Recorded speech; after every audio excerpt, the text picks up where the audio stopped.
flip-flops on, singing to that highway song. Got a little naive smile, the kind that drives you out. Nothing like playing with fire, brings boy to life. Beat you with a fuse you light, you're dynamite.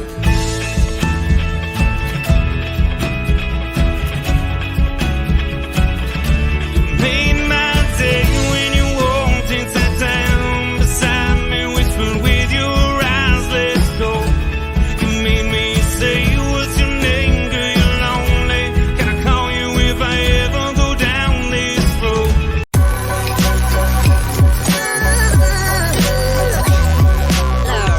The following is a presentation of the Belly Up Sports Media Network.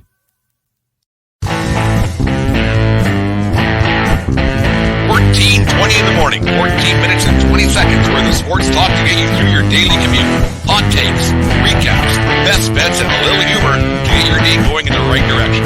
Sit back, grab your coffee, and let's get into it. All right, 14:20 in the morning for this 28th day of November 2023. Today's show, as always, is brought to you by SeatGeek.com and the SeatGeek app. Use promo code 1420pod at SeatGeek.com today and save yourself $20 on your first purchase over there at SeatGeek. Remember, we are part of the Belly Up Media Network. Go to BellyUpSports.com for all their great articles and podcasts over there, such as the Sports Stove Podcast, Brutally Honest Sports, High Low Podcast, and our Canadian friends, I forget about for some reason. I listen to their show all the time, but the Bleacher Connection podcast, I talk a lot of hockey, CFL football. I talk Canucks and Flames, everything else that goes on here in Western Canada. So make sure you check out the Bleacher Connection. Also, make sure you check out Belly Up and Friends. All the podcasts, they go get together. It's over there on Spotify. I'm sure it's on Apple too, but I know Spotify is where they really push that one. So go to Spotify, Belly Up and Friends, and let it play all day long. And all the podcasts are right there. And thank you everybody who checks out the 1420 Sports Bar podcast for everything 1420 related, right over there. Did a new article. We'll get into that later on today, later on this morning here at 1420 in the morning. Anyways, as predicted here a while ago, and I didn't take a Nostradamus to figure this one out. Dean Evason of the Minnesota Wild was relieved of his duties yesterday. Was told, you know what, this isn't working out. Losers of 7 in a row, loser 14-19 this season. Things weren't going well for Dean Evason and the Minnesota Wild. The Minnesota Wild are in a heap of trouble. We'll get to that in half a second.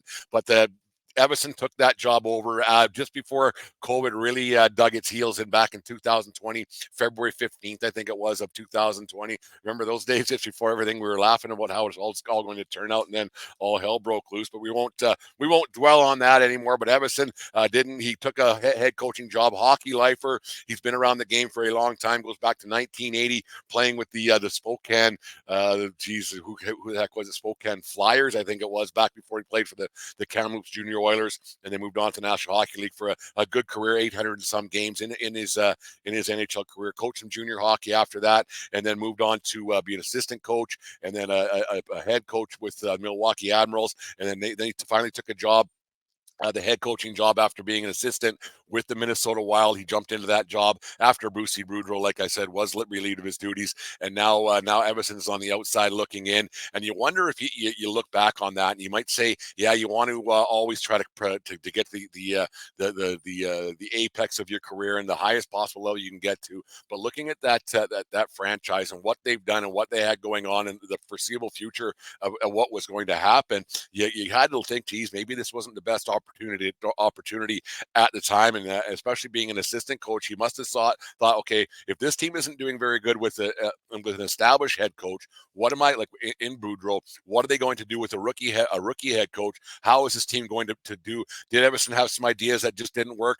Did Bill Guerin, the GM, have some ideas that just didn't work on how to rejig the team, how to redo the team, everything else? Who knows what it's going to be? But that team was in a heap of trouble. You remember they have those contracts with Zach Parise and Ryan Suter, who they're still in the books for another couple of years at $7 million per for next 2 years, and it dwindles down after that. But those deals are hindering that team big time, because you have $14 million on a $90 million salary cap. That's a lot of money. A lot of teams don't pay that for guys who play, let alone for guys who aren't playing. So you have two of your highest payrolls are guys who aren't on the team anymore, and they're stuck with those for another year. So that's right off the bat, you're in big trouble to try to have a team that's going to be doing anything, a team that can contend, a team that can try to be relevant. And I'll get to the relevant part of the Minnesota Wild. They're no longer and people are going to say, well, no kidding, Brent.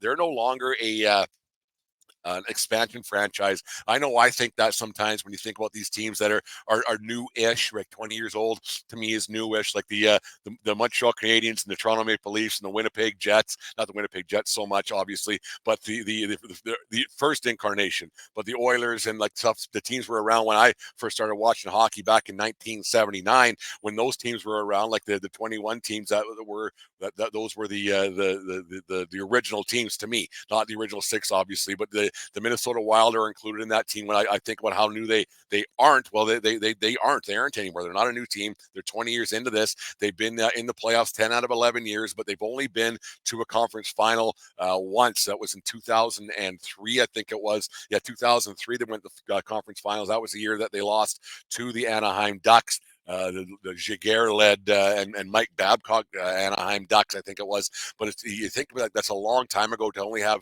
minimal playoff success in 20 years, and doing so, and you win 10, you go to the playoffs 10 out of 11 years. You think you're pretty successful. Well, you're not. You're really, really not. And then you have a team that is very, very average at best, and we talk about it ad nauseum in the National Hockey League. If you're average, you're average, and that's all it's going to get you. And just making the playoffs year in, year out, you get your couple playoff gates, and then that's it. And you're done and you're out and you see you later. And so now they're in a situation where they got another new head coach and going to try to do something else. And they have a team that's just of nobodies. They have a bunch of guys that don't do a whole bunch. You have Matt Baldy and Kirill Kiprusoff. They have basically they have two guys, their highest paid players, who have 7 goals total this season, and that isn't going to quite get it down. You're paying that kind of money. So now you have what's that? 14, 23, 29 million bucks, 30 million bucks on your payroll that only has 7 goals or whatever the number I said it was. It doesn't matter how many. 7 divided by 4 isn't very many. So it's one of those things. 1.75. So over your 4 highest paid guys, and that isn't going to get it done no matter what in the National Hockey League when you don't have that going. You look at Edmonton, how they're kind of rolling a little bit. I still think they're going to fall off the face of the planet, but all of a sudden Chris Knobloch's a hell of a head coach because his top 2 guys are scoring right now, and they've been opening the floodgates a little bit their last 2 games. Minnesota doesn't have that scoring punch up front, and they're spending a lot of money. So Dean Evason, he was basically a dead man walking when he took that job, and it's one of those things. Now they have a lot of guys, even their captain Jared Spurgeon, he hasn't produced since he's come back. I think he's been back for 6 games, and he hasn't got a goal yet, I believe, or one. It doesn't much matter. It's not very much. So Evason is in a situation where he kind of took a job that maybe you look back on that and go, maybe I shouldn't have taken that job. And you wonder if that would, if that's ever happened when you go to the rink, and I'm sure it has. It just gets talked about differently now. A guy's relieved his duties, or a guy takes a personal leave of absence, or whatever it's going to be. But you ever wonder if a coach goes into a general manager's office or the owner's office or whoever it might be, and doesn't matter what sport,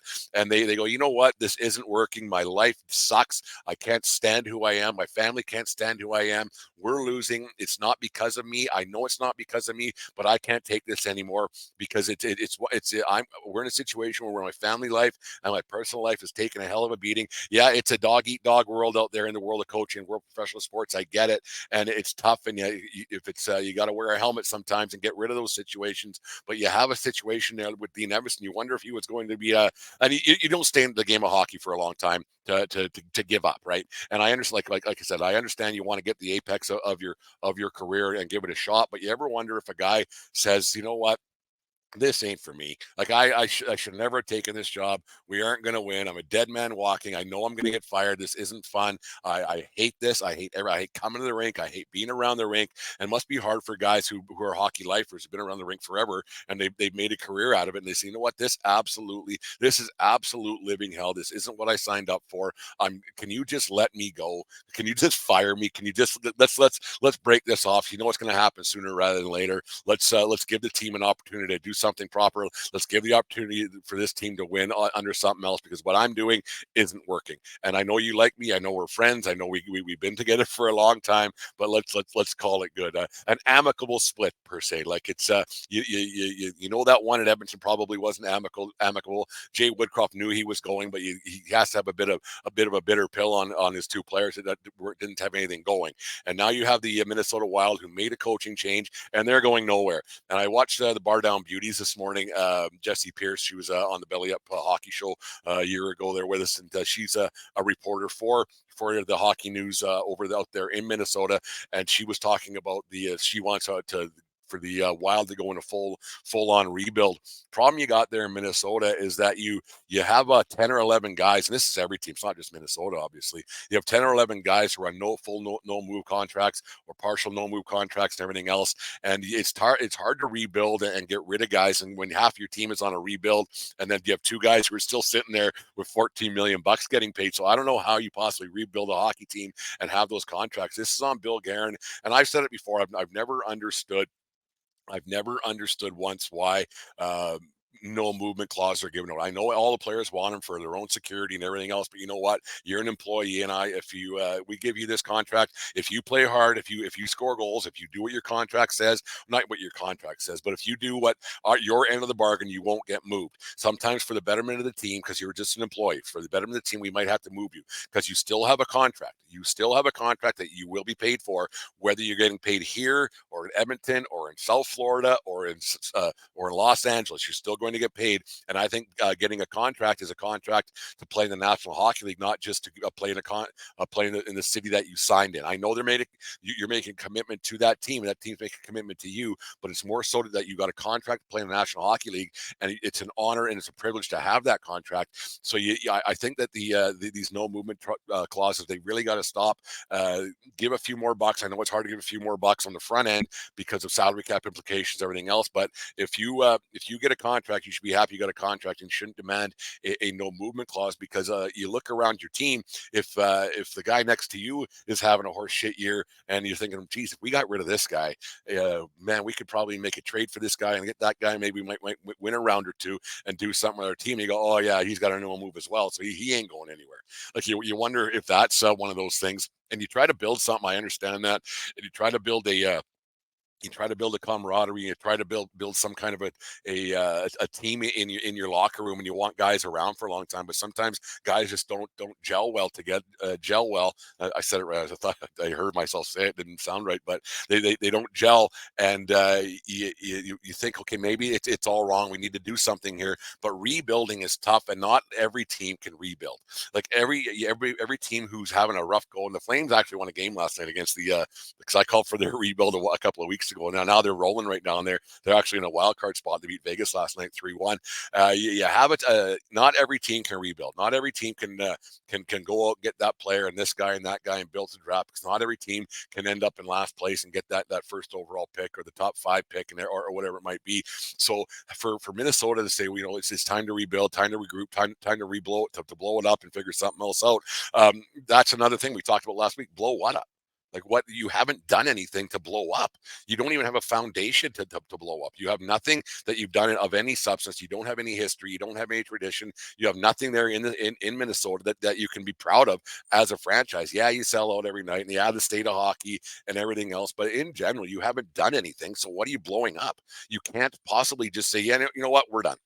What are you doing? You're still gonna have the same GM in Bill Guerin, because he ain't going nowhere. He's in the owner's ear for a long time. I mean, Guerin's a good hockey guy. He's been around a long time, so he knows what's going on. But he's got his owner in his ear. The building's sold out every night. And at the end of the day, that's what the owner cares about. If the owner doesn't care about paying out $14 million for 2 guys, he isn't going to care about anything else to try to make the team any better. He hasn't cared for 20 years. So what the hell's going to happen there? Like, they're a mediocre franchise in a good hockey, a great hockey area and a great hockey state and everything else that should have done better, but they've swung and missed a lot in the state of Minnesota and with the Minnesota Wild. They haven't done anything. They're not going to do anything. You can't just blow it up because you got 10, 11 guys under contract.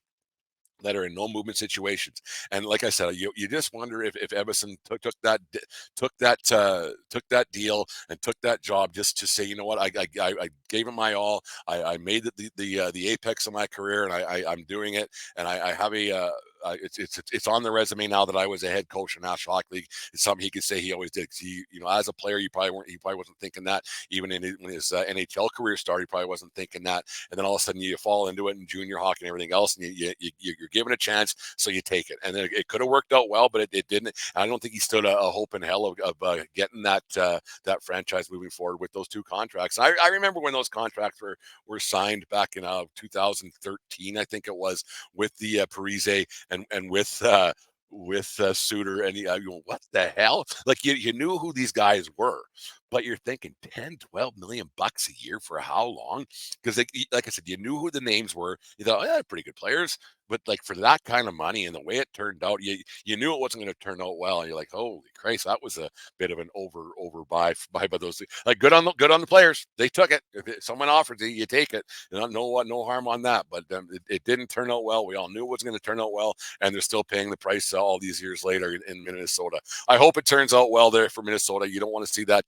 You don't want to see a team be mired mediocrity forever. But you just they're a mediocre franchise in a mediocre market. Not mediocre. Obviously, it's a great hockey market, but it's so watered down hockey wise. They love their wild there. The place is sold out, the XL Energy Center, I believe, but they also have a great hockey tradition there in Minnesota with college hockey, and with high school hockey is huge there too. So it's not like they're starving for good hockey around the state of Minnesota. If there's no good hockey at the XL Energy Center, they can go watch UMD, University of Minnesota, who is St. Cloud State and everything else. They got a lot of hockey there in Minnesota, so they won't be lacking to go to a hockey game that has some relevance come the new year, because this season she's shot down. She's going nowhere quick, and the Minnesota Wild are another team that are on the outside looking in, probably for a number of years now, and it's hard, and it must be tough. Like Fleury's, it's Fleury's last year. We talk about Fleury a lot. It's his birthday today. He's today's birthday boy on 14:20 in the morning. It must be hard for a guy like Fleury. He's on the twilight of his career, playing the back nine as we speak, and be in a situation where you could ask for a trade, but he's not having a great year, and go somewhere else and start over, and who knows, maybe a fit in Edmonton, who knows why, but he's making too much money. So it's one of those things. That's is he the savior? Would he go to Edmonton? I don't know, but you hope that Fleury doesn't get stuck in that situation to end his career and be doing his end a career lap on the last day of the regular season and not even having a chance to do anything in the playoffs. Not that the Minnesota Wild have ever done anything in the playoffs. One playoff or two playoff victories in their long illustrious, not games, but two series in their long illustrious history of 20 some years in the league. But it's another coach gone, and that's just the way it goes. You can't fire 25 players. You can always fire one coach, and the assistant went to, which is always tough to see. Like it's not the assistant's fault, but the new guy's going to want to bring in his guys and everything else, and just inserting coach here. And I don't think it's going to solve the problem. It solved the problem in Edmonton by appearance that Chris Knobloch saving the world, but the two big boys just got their lips off the ice and started scoring some goals and playing some better hockey. We'll see how it all turns out. Anyways, there's the 14:20 in the morning rant of the day, brought to you by SeatGeek.com. Give Santa and his elves a break from the grind this Christmas season and ask for tickets from SeatGeek. SeatGeek has tickets for shows, concerts, and sporting events for around the globe. And by using promo code 1420POD, you will save $20 on tickets. Tickets make for great stocking stuffers and gifts, so go to SeatGeek.com or the SeatGeek app for all of your ticket needs this holiday season, and use promo code 1420POD today for your Christmas ticket. All right, thanks to SeatGeek.com, the SeatGeek app, for sponsoring the 14:20 in the morning and the 14:20 podcast. Make sure you guys check out the show me and Dave did last night. We talked some football, and then we really got into the hockey stuff, which was refreshing a little bit sometimes when we can get away from the football talk on Monday. So it was a fun show last night, and we also had a Who Is Better. It'll be up on YouTube later as well, so make sure you check out all that. Make sure you subscribe to the YouTube channel when you get a chance. If you're just listening to this on the podcast form, everything gets up there on YouTube. At some point, get a little bit busy here at at 1420 World Headquarters. We're reaching out for a couple of guests later on this week. A friend of the show, Tom O'Connor, who's got a big fight happening up there in Calgary. We're going to get him on, talk about his fight a little bit. We also want to talk about his Pittsburgh Steelers and see how that's going. But so we're going to try to get Tom on the show later on this week and wish him luck for his upcoming bouts coming up. And he's moving up the ranks. He might be a UFC guy soon. So Tom's a really good guy, ball of energy. So we're going to try to get him on, like I said, later on this week. Let's do on this days and some birthdays. Here we go. On this day in 1983, the Los Angeles Raiders defeated the New York Giants 27-12 in front of a whopping 41,473 people at the LA Coliseum in Los Angeles, California, to go to 10-3 on the season. Raiders quarterback Jim Plunkett went 19 for 32 for 243 yards and 2 touchdown passes in the game. His favorite receiver was Malcolm Barnwell, 5 receptions for 82 yards and a touchdown. Future Hall of Famer Marcus Allen rushed for 64 yards and a touchdown. The Raiders would finish the season their second in LA after relocating from Oakland with a 12-4 record on the season, first in the AFC West, and steamrolled through the playoffs. They beat the Pittsburgh Steelers 38-10, Seattle 30-14, and they blew out the Washington Redskins 38-9 in the Super Bowl XVIII in Tampa, Florida. Which would be the only Super Bowl championship for the Raiders in LA, because once again the Raiders would move back to Oakland 12 years after the start of the 1995 season. So on this day, the Raiders kind of got on a bit of a roll and beat the New York Giants 27-12. It's crazy to think about how many people weren't at the Coliseum those days going to games. I've been to the Coliseum a number of times to watch the Trojans play in 90,000. It's not sometimes 70,000, but whatever it is, but only 43 or 41,000. The place must have just looked, well, you saw in the highlight there how bad it really looked. I can't imagine a place like that size, because they're such massive buildings, and to be half full, or half empty, actually, is a better way to put it. I've never really understood that half full, half empty thing, but it doesn't much matter. Let's do a happy birthday. Happy 39th birthday to Marc-Andre Fleury, born on this day in 1984 in Sorel, Quebec. Fleury was drafted first overall by the Pittsburgh Penguins in the 2003 NHL entry draft after 3 years in the Quebec Major Junior Hockey League with the Cape Breton Screaming Eagles. Fleury was the third goaltender ever taken first overall in the draft, joining Michael Place, who went to Montreal in 1968, and Rick DiPietro to the Islanders in 2000. Fleury made his NHL debut on October 10th, 2003 versus the LA Kings, and was impressive with a 46-save performance, including a penalty shot in the 3-0 loss. Fleury is a 3-time Stanley Cup champion, including 2009 as the Penguins starter, as a backup in 2016 and 17. Also with the Penguins, Fleury won the Vezina Trophy as a member of the Vegas Golden Knights in 2021, and his career totals of .547, 319, and 93, and a goals against average of 2.59, and a save percentage of .912. With stops in Pittsburgh, Vegas, Chicago, and now in Minnesota as we talk. And I think for sure there he is, Marc-Andre Fleury, first Stanley Cup championship 2009. I think that Marc-Andre Fleury is a first ballot Hall of Famer. No getting around it. One of the good guys in professional sports. Me and Dave touched on that in the mask situation that came up over the weekend with the Native Awareness mask and everything else. So make sure you guys check out that show later on today. It was quite good, quite a fun conversation. Got in some other stuff too. Got a little well, Mondays we get a little bit deeper. Not deep, but as deep as the 1420 guys can get. So it was a fun talk, and Marc-Andre Fleury was the forefront of that. And then actually was part of the Who Is Better as well. So it was a lot of Marc-Andre Fleury talk in the last 15, 16 hours. But there it is. There's today's show. We'll get to some final thoughts, and then we'll call it a day, and we'll do it all again tomorrow.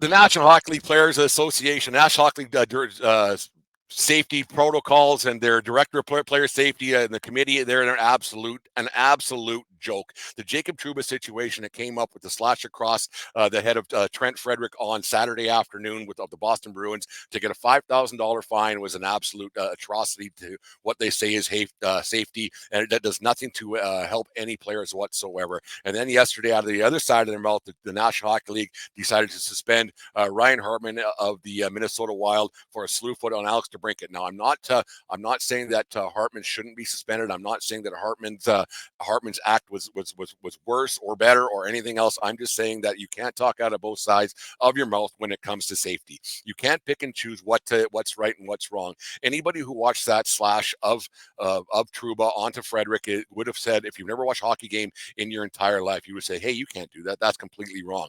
It's not a hockey play. It never was a hockey play. It's always been a thing that has been a problem in the game of hockey, and that's why it's always been called quite barbaric. Hockey is not a barbaric sport. It's quite beautiful when played properly, but what Trouba did, and to not receive a suspension whatsoever, is an absolute disaster, and it's an atrocity to the game of hockey. They might sound like pretty big words, but I think it's not 100% true. The NHL Players Association, they have to start to realize that they're trying, that they aren't out there. The director of player safety isn't out there to protect one player. It's out there to protect all players. It's not out there to pad the pockets of the rich get richer. So it's out there to protect the players that are maybe on the outside looking in a year out basis. And they have to figure out how they're going to do that, because you have a group of old boys that no matter what in National Hockey League, whether it's the guys who are at the top of NHLPA who have been retired for a few years and say, this is how we've always done things. This is how things are done. And we're not changing that, because you know what? It's things change, people change no matter what. 30 years ago, you had players in the National Hockey League, Craig Simpson or Craig McTavish, who didn't wear a hockey helmet. If you look back now, you think, how can a person wear a helmet? Well, you go 30 years before that, no one wore helmets.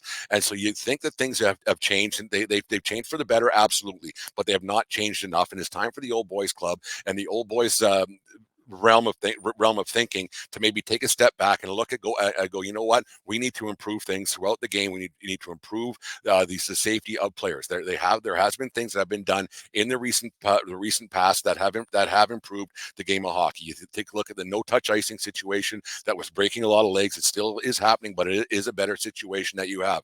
Players are bigger. They're not bigger. They're faster and stronger and more fit than they have ever been.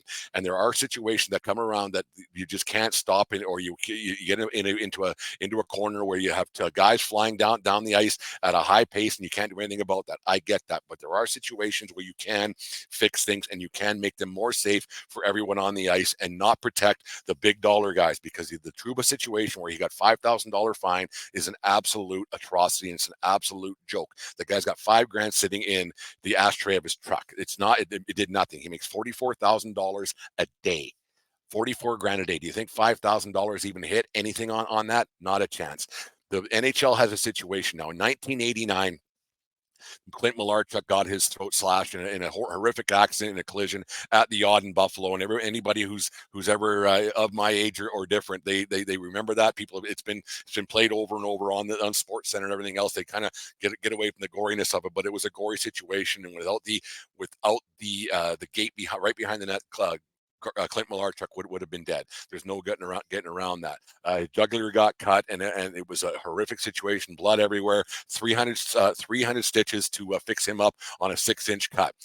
Last month, Adam Johnson used to play in the National Hockey League over in England. He died of a horrific accident. It was an accident that was a totally freak accident. But you know what? The end result could have been prevented.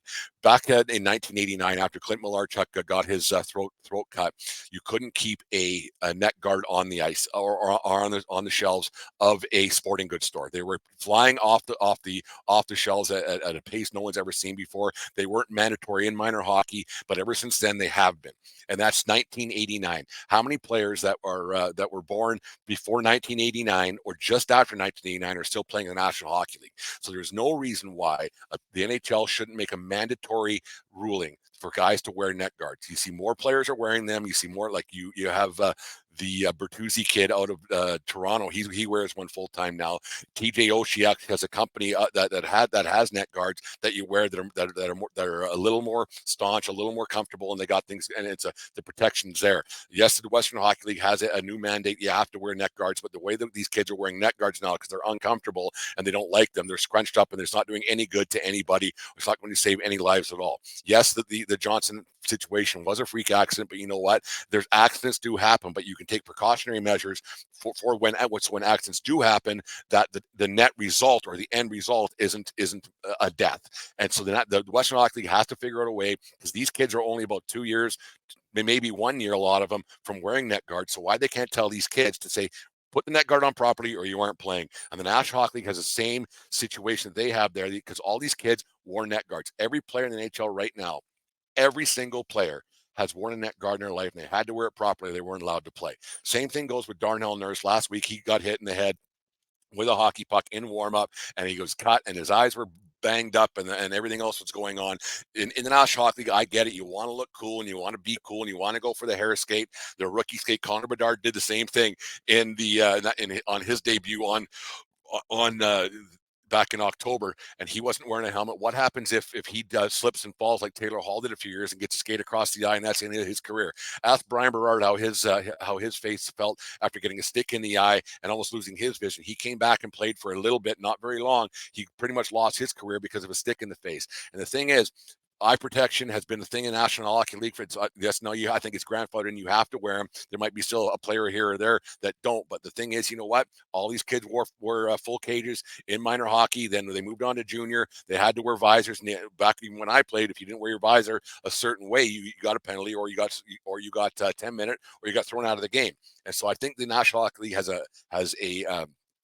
they have to make a commitment to getting the rules. Yes, there's rules and rules are broken, but the thing is, that's the thing with life too. There are rules, but you know what? People break rules. There's speed limits, but people break speed limits, and there's rules and people break rules. But the thing is, that's why there's cops. That's why there's fines. That's why you have it, because people can't be trusted to follow rules. And that's the thing with these players. The National Hockey League has to find a way to step in and say something to the Players Association. Hey, we're doing this for you guys. We're doing this for you guys. We're doing it for your safety, because there's guys getting hurt, and there's guys that could get hurt a lot worse. They're faster and stronger than they've ever been.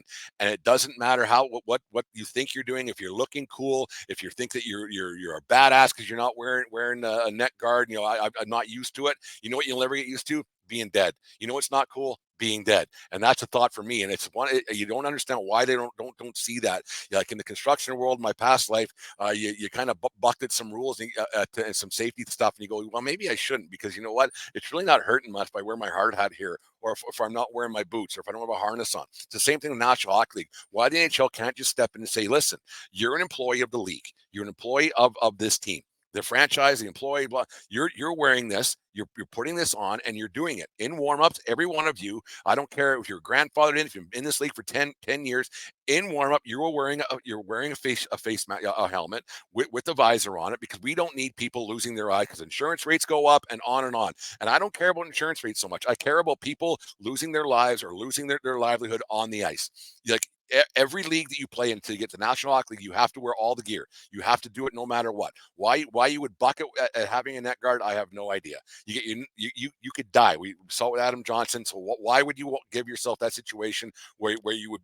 Why would you put you and your family in that situation where you wouldn't wear a neck guard? I don't get it. Why you wouldn't wear a face shield or a visor, I have no idea. But the National Hockey League has to step up. They have to be more proactive in their safety with their players. And I'm an old school hockey guy. I like a fight more than anybody else. But what Trouba did on Saturday, that wasn't hockey. And it was disgusting that he got a $5,000 fine. And that just goes to show the Old Boys Club is still running the hockey world, and that needs to change, because somebody's going to get even more seriously hurt. I don't know how it can be more serious than losing your life like Adam Johnson did, but that should be a big wake-up call for the hockey world and for the National Hockey League. There's my final thoughts for the day.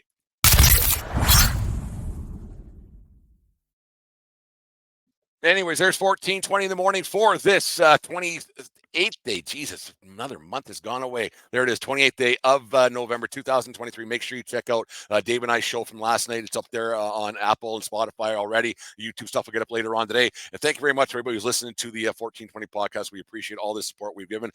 Use promo code 1420pod at SeatGeek and get yourself some stocking stuffers and presents for the holiday season coming up. Take care of each other. Comb your hair. Remember, it doesn't matter where you are. It's who you're with. Have a good day, folks. We'll talk to you tomorrow. You just listened to the 1420 Sports Bar podcast. For Beer with the Sports, talking a whole lot more. We are part of the Belly Up Media Network. Let's